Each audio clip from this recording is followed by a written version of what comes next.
What's up guys, Weather Wednesday, coming at you with another Raid Shadow Legends video. And today, I want to talk about a brand new team that I created for the Dark Fae. I don't know about you guys, but in the past, I've had difficulty coming up with a consistent Dark Fae team. One that is fairly quick and does the job fairly consistently. There's always a little bit of RNG when it comes to the Dark Fae. Some things can go kind of wonky, but this is the most important time in Doom Tower. It's the 4 times of year when we can attack the Dark Fae and try to get some lethal gear. So I came up with a new team. We'll take a look at it here.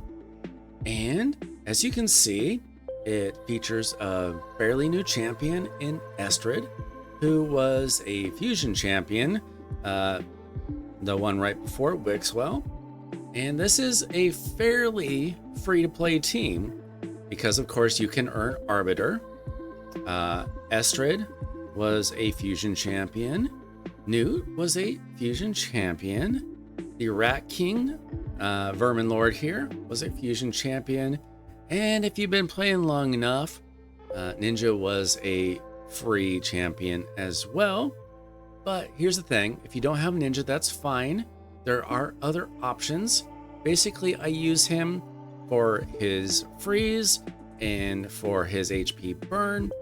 Very good against the boss, but you could easily put another nuker in there. You could use Yukaro for his freeze. You could, if you have done whatever it takes in order to get Cronin. He does a very similar job to Ninja, but basically the point is to have Arbiter and Eostrid in the team in order to do control with speed and turn meter. And there are other options to Eostrid. You could use somebody like Lysandra or Lady Kimmy or Morrigan, and I know a lot of people still use Allure. There's a lot of options for turn meter reduction, and there are a lot of options for the 3 nukers. And it doesn't have to be 3 nukers, it could be 3 or 4 turn meter control champions, and it could be 1 or 2 or 3 nukers, whatever it takes. The important thing that you need to remember is to not have anybody that is super tanky. So you're not going to want like a Death Knight in there. You're not going to want like a Marishka or a Duchess or somebody. You want champions that are easily taken out by your attack. So we're going to go ahead and get into... Actually, let me show you the setup first. Okay, we will start here. And it's not too complicated. In the first round, I mostly let my champions do whatever they want. Other than Ninja, I'm saving his Cyan Slash for round 2. But every other champion, I kind of just let them go ham on whatever they want to do to get quickly through the first wave. And then the second wave, I don't want them using their skills because I want to save that for the boss. And so they're mostly using their A1, except for Ninja. I use his Cyan Slash to freeze as many champions as I can, just to help control the second wave a little bit. And I want to use his Haliburn, or Hailburn, more for the boss than I want to use the Cyan Slash. So that's kind of secondary or tertiary for the boss there. Now, Newt, I don't want him using his Blessed Bash. That's the most important thing, is I don't want him using that, but he can use Fury of the King. That's okay. Arbiter, I do not want her using Mentor of Heroes, but if she does need to revive somebody, Destiny's Call is okay. And then Eostrid, I don't want her using her A2 or 3 either. And then when we get to the final boss, what I want to do is on the round 3, we use this first to make the team faster and to increase attack. And then Eostrid, she's going to use her A3 and then instantly use her A2. Newt is going to use Fury of the King if it's available. And then he's going to use Blessed Bash when we get to the boss. And then Ninja, he's going to use Cyan Slash when it's available. But actually, you can have this in either order probably, and it's fine. But I just like having the Cyan Slash available to neutralize any waves. But he's really going to probably be using Heliburn more often. And then Nishak, this is the big one. He needs to have his A3 and then his A2 available to wipe out the wave. So we'll see what it is like in practice. Okay, so we're going to go ahead and make our run and see how it works out.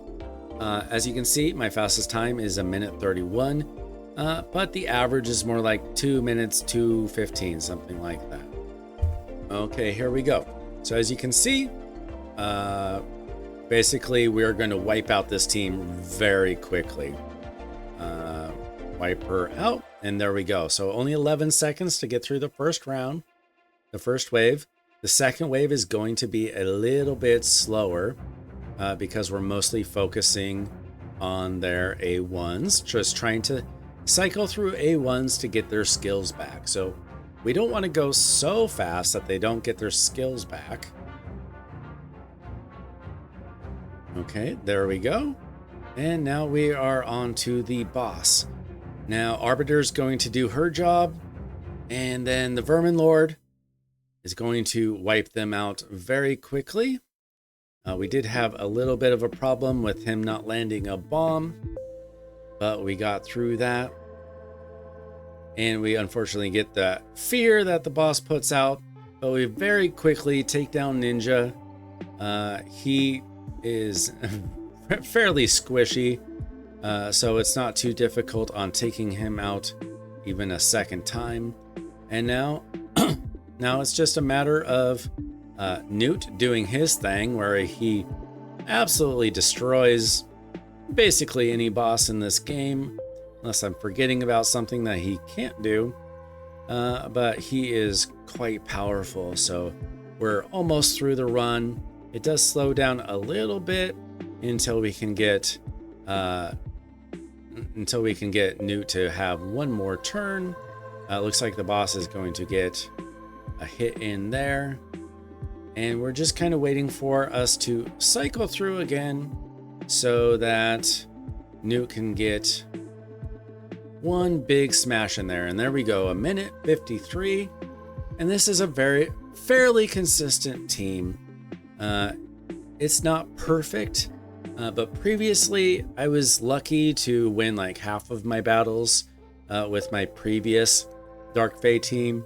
I'd say this is more of like a 80 or 90% team. Like, it does the job most of the time. Once in a while it will fail, but it doesn't matter that much when it comes to Doom Tower.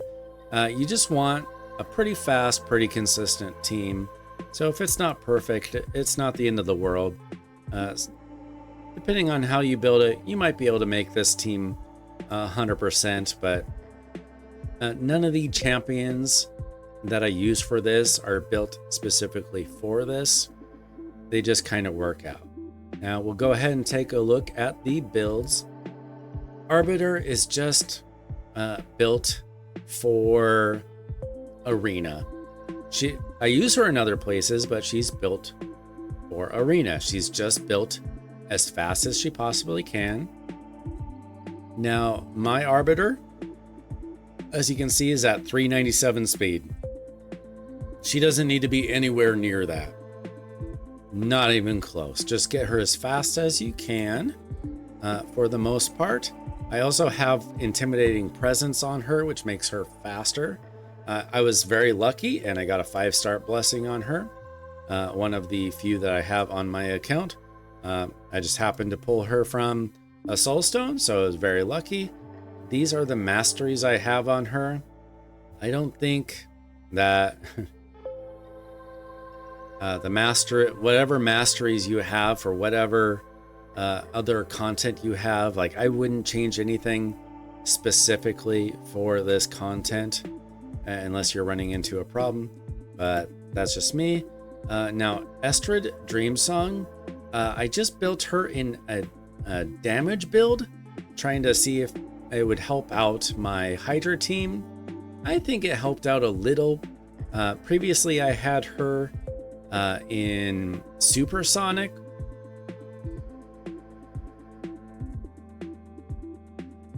I don't know if there's that big of a difference, to be honest, but this is what I have her in.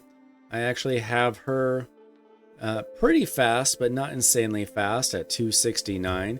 I had her much faster when I had her in Supersonic, but I was actually trying to slow her down a little bit. She was going too often in Hydra, and she was using up all of the turns that I wanted to use for my actual damage dealers. So it worked out just right. I just barely reached the turn limit on my Hydra run, so I could probably make her a little bit faster. I could probably give her a little bit more damage, but this is just kind of what I was able to produce for her. She doesn't have super high base stats for attack or anything like that, so it's okay. Now let's see, who else we have. We are going to go with Newt. I have him built for Hydra and Fire Knight. I've got him in Relentless and Perception. So he is decently fast at 258 and pretty good accuracy at 375. I've got him with Brimstone on, and those are his masteries. Next up, I've got Nishak Verminlord, who is also great in Bommel. I've got him built for a Hydra team as well in Fatal, Cruel, and Perception. I actually did build him with 97% crit rate. Not insane crit rate, not insane crit damage, but he does hit pretty hard. And I've got him at 425 accuracy and 4700 attack. I could honestly probably make him even better, but pretty decent stats, and he does a great job for my Hydra, my lowest Hydra team. I've also got him in Brimstone. Like I said, I did not build these specifically for the Dark Fae team, and these are the masteries that I happen to have on him. And the last one is Ninja. Now, he was a free champion when I very first started playing, so I just barely got my Ninja. So if you don't have him, I'm very sorry. You can get Chronum by doing the referral program.